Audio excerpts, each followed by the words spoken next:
The terrorist attacks of September 11, 2001 claimed the lives of thousands of innocent people, and thousands more narrowly evaded the destruction. These celebrities nearly died on that tragic day, but fate had other plans. Michael Jackson, the legendary king of pop, spent a few days in New York City in September 2001. To promote his forthcoming album Invincible, he participated in 2 nights of performances and tributes for a future TV special to celebrate his 30 years as a solo act. The second and final night to the 2-night taping occurred on September 10th. Jackson had more business to attend to in New York on the morning of September 11th, primarily a meeting in an office on one of the higher levels of a World Trade Center tower. He would have been in the impact zone of a hijacked plane had he attended that meeting, but instead he skipped the appointment, opting to sleep in a little later. After the tribute show, Jackson had stayed awake past 3 a.m., spending time with family in his hotel room. If he hadn't, it's quite possible that Jackson's life would have been one of the thousands lost on that tragic day. One of the many musical luminaries on hand to pay tribute to Michael Jackson at his 30th anniversary extravaganza at New York City's Madison Square Garden was soft rock and R&B star Patti Austin. Best known for her 1982 hit Baby Come to Me, a duet with James Ingram that topped the pop and adult contemporary charts.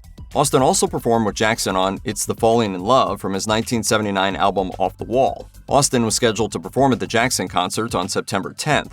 But when her mother suffered a stroke earlier in the month and she needed to be with her in San Francisco, Austin tried to cancel her appearance. Organizer David Guest moved her to the September 7th show, allowing her to leave New York 4 days earlier than initially planned. Austin was originally set to leave New York on the morning of September 11th via United Airlines Flight 93 with service to San Francisco.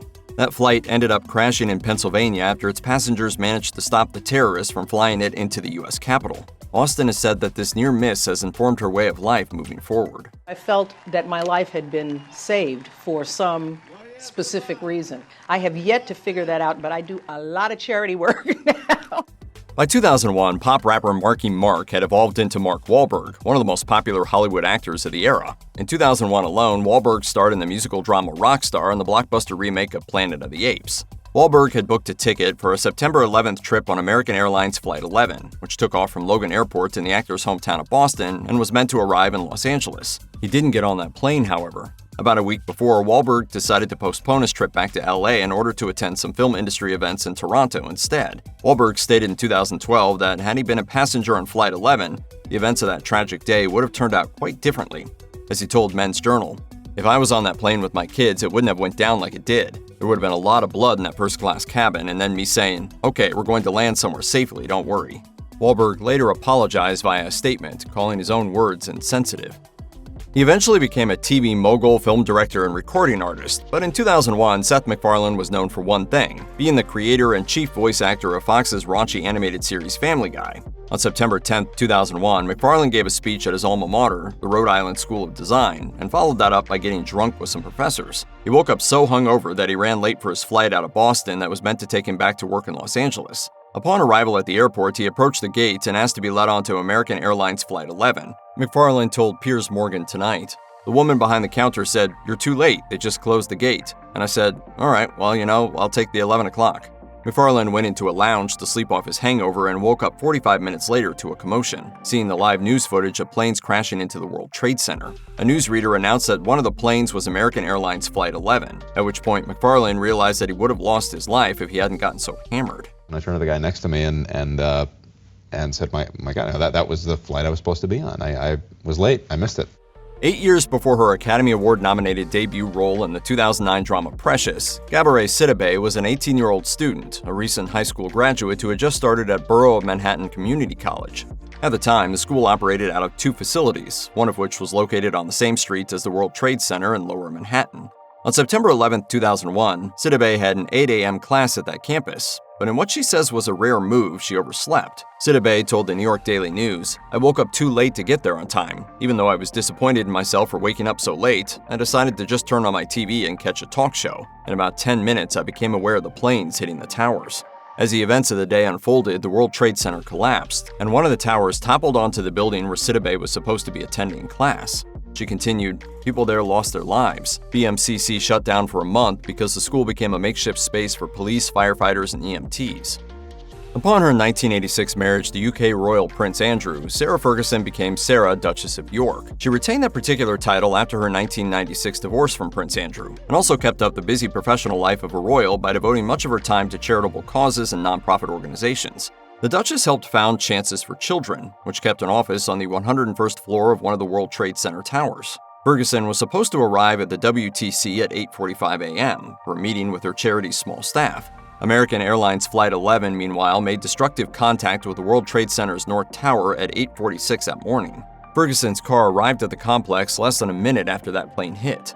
The Duchess helped load her employees, who were awaiting her arrival in the lobby, into the limo before they immediately left the premises. A spokesperson said in a statement, "The Duchess of York is desperately upset for everyone involved in this terrible tragedy. It is unbelievable. She was just a few minutes away when the explosion took place." A star of the competitive and first-class New York dining scene, Michael Lomonaco honed his skills as a chef and cook at exclusive restaurants like the 21 Club and Le Cirque. In 1997, he took the job as culinary director at Windows on the World, the upscale, tourist-attracting collection of restaurants that occupied parts of the 106th and 107th floors of the World Trade Center's North Tower. On the morning of September 11, 2001, Lomonaco's commute took less time than it usually did, so he popped into the WTC's shopping area to get his eyeglasses repaired. He'd arranged a 12 p.m. appointment, but the shop had a convenient and possibly life-saving opening. His glasses were just about ready when the first tower was struck at 8:46 a.m. The store lost electricity and was evacuated by security. Lomonaco told MarketWatch, "I just thought, could that be the subway?" It turns out it was the impact of the first plane. Upon heading outside, the chef saw wreckage both on the ground and falling from the towers. Then his thoughts turned to his restaurant. He decided to go back to the building to assist with evacuating his employees, but was on the ground as the second plane hit. Lomonaco recalled, "I heard the roar of the jet engines. I looked up at the moment of impact." I lost so many colleagues, friends. 79 were lost at Windows on that day. One of the most accomplished swimmers on the world stage, Ian Thorpe represented his home country of Australia in the Summer Olympics in 2000 and 2004. Across the two competitions, Thorpe took home 5 gold medals, 3 silver medals, and a bronze medal to go along with 11 titles acquired at World Championship meets dating back to 1998.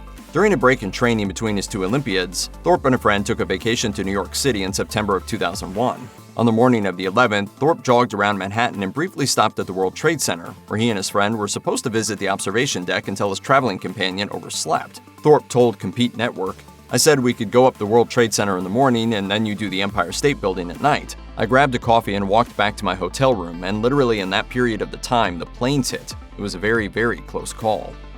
Julie Stoffer is best known for her stint on MTV's The Real World New Orleans, where she was one of the people selected to live in a camera-covered house in Louisiana for several months in 2000. In September 2001, Stoffer was in Boston and was booked for departure on United Airlines Flight 11, bound for Los Angeles.